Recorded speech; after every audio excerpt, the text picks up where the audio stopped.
In the 6th century CE, war captives were either killed brutally or were enslaved and thrown into the life of hardship forever, but in Islam it is forbidden to treat inhumanly anyone. When the terms captives and enslavement are used in Islam, they are not meant in their conventional sense.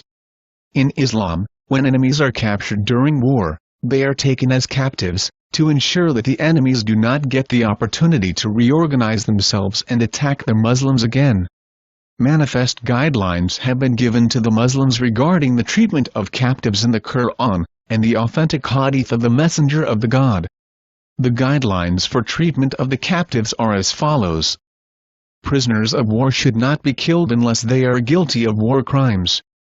It is prohibited for Muslims to commit zina, adultery, fornication etc., or rape. It is illegal to separate related captives or prisoners of war. The captives should be guarded but not ill-treated. The Messenger of the God urged the Muslims to treat the captives well and give them priorities over themselves.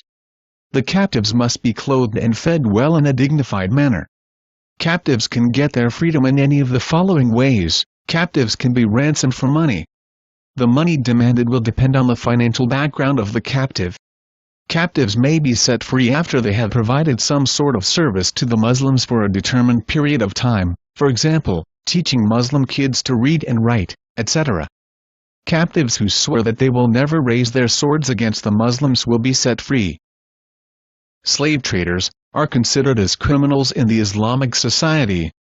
Muslims are not allowed to enslave anyone, and are encouraged to banish the slave trade, if they had the authority.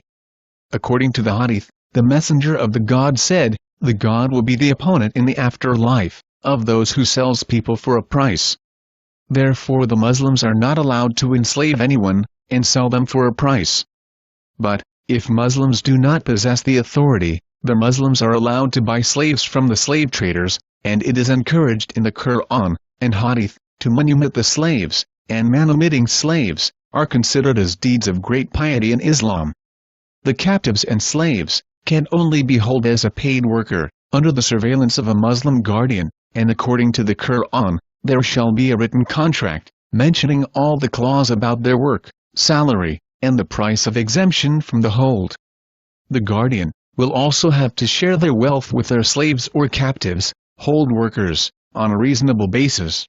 The guardians are not allowed to compel their captives or slaves to commit sins or crimes, steal, prostitution, murder etc.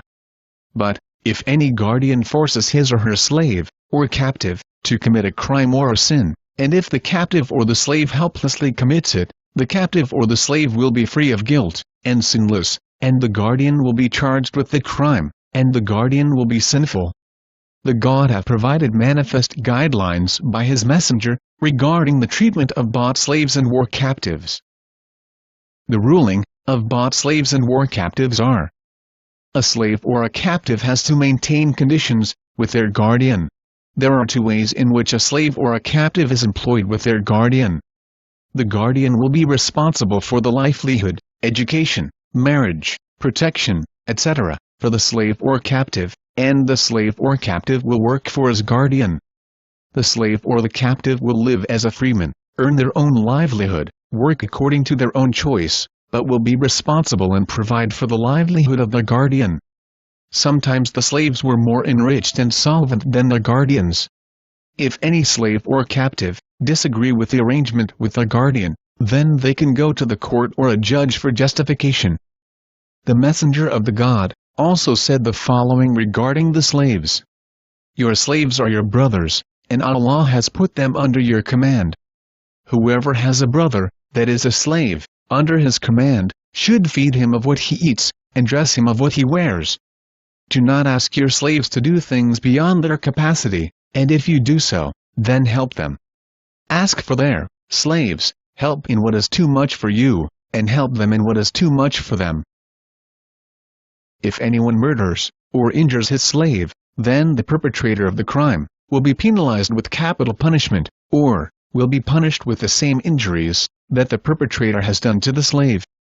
If somebody slanders his slave, then he will be flogged on the day of resurrection, unless the slave is really as he has described him. He who hits a slave, The expiation for it is that he should set the slave free. Not one of you should say this is my slave, or this is my slave girl. He should call them my daughter, or my son, or my brother.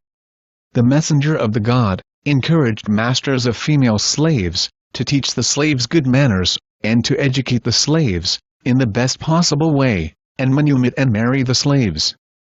In Islam, it is prohibited for both men and women to have sexual relations with anybody outside marriage. Masters of the slaves are not allowed to have sexual relations with their slaves, if they are not married. But the masters may marry the slaves, if the slaves consent to it. The slaves can marry anyone of their choice, but with the permission of their masters. Allah the Almighty has encouraged the freeing of slaves, and the expiation of many offenses is freeing of slaves.